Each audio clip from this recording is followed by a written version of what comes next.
আসসালামু আলাইকুম, আমি শিহাব। আমি আজকে আপনাদের সাথে আসন্ন চ্যাম্পিয়ন ট্রফির ৮ দলের ফাস্ট বোলারদের নিয়ে আলোচনা করব। প্রথমে আমি বাংলাদেশকে নিয়ে বলতেছি।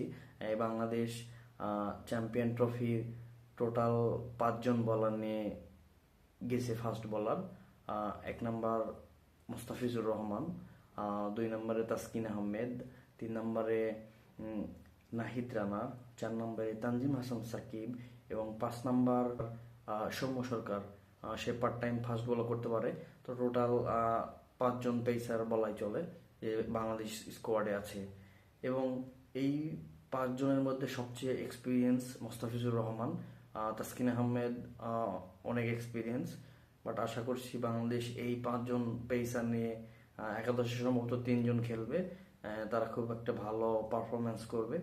এবার টিম ইন্ডিয়ার কথা বলি। টিম ইন্ডিয়ার ফাস্ট বোলার তারা ৪ পেসার নিয়েছে।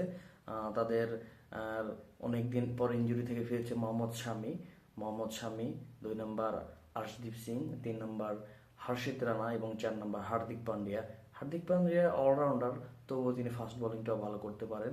তো এই ৪ জন পেস বোলার ইন্ডিয়া নিয়ে চ্যাম্পিয়ন ট্রফিতে গিয়েছে। এবং লিডিং ফ্রম দ্য ফ্রন্ট বললে চলে, বোলারদের লিড করবে মোহাম্মদ শামি অবশ্য দীর্ঘদিন ইনজুরি থেকে কাটিয়ে চ্যাম্পিয়ন ট্রফিতে খেলতেছে। দেখা যাক আশানুরূপ পারফরমেন্স করতে পারে কিনা। এবার কথা বলবো পাকিস্তানের ফাস্ট বোলিং নিয়ে। পাকিস্তানের ফাস্ট বোলিং, তারা ৫ জন ফাস্ট বোলার নিয়েছে।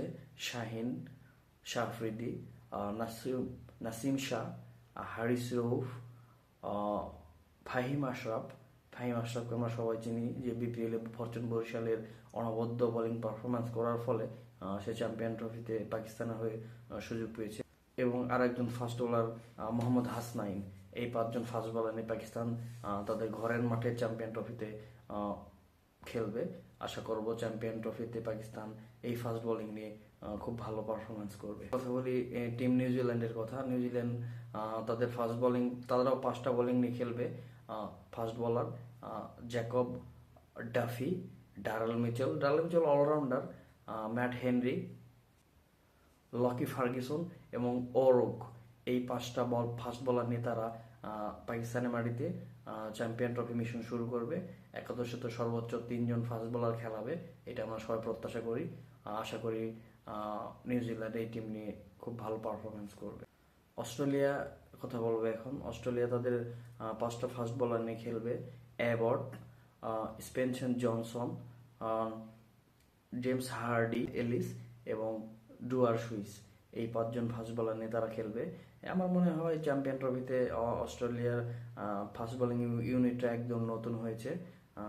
তবে আশা করব তারা খুব ভালো পারফরমেন্স করবে এবং তাদের পারফরমেন্স দেখার অপেক্ষায় পুরো বিশ্ব।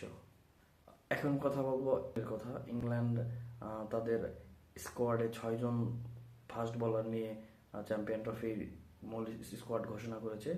তাদের মধ্যে Jofra Archer, Gus Atkinson, Mark Wood, Overton, Saqib Mahmood, এই ৬ জন ফাস্ট বোলার নিয়ে তারা তাদের স্কোয়াড ঘোষণা করেছে। আমার মনে হয় সব থেকে শক্তিশালী স্কোয়াড এটাই, মানে ফাস্ট বোলিং ইউনিটের স্কোয়াড এটাই। তো আশা করবো ইংল্যান্ড কেমন পারফরমেন্স করে, যেহেতু এই ফাস্ট বোলার ইউনিট নিয়ে ভারতের মাটিতে তারা ভারতের কাছে খুব লজ্জাজনকভাবে হেরেছে। আশা করবো চ্যাম্পিয়ন ট্রফিতে তারা ঘুরে দাঁড়াবে। বলবো সাউথ আফ্রিকার ফাস্ট বোলিং ইউনিট নিয়ে।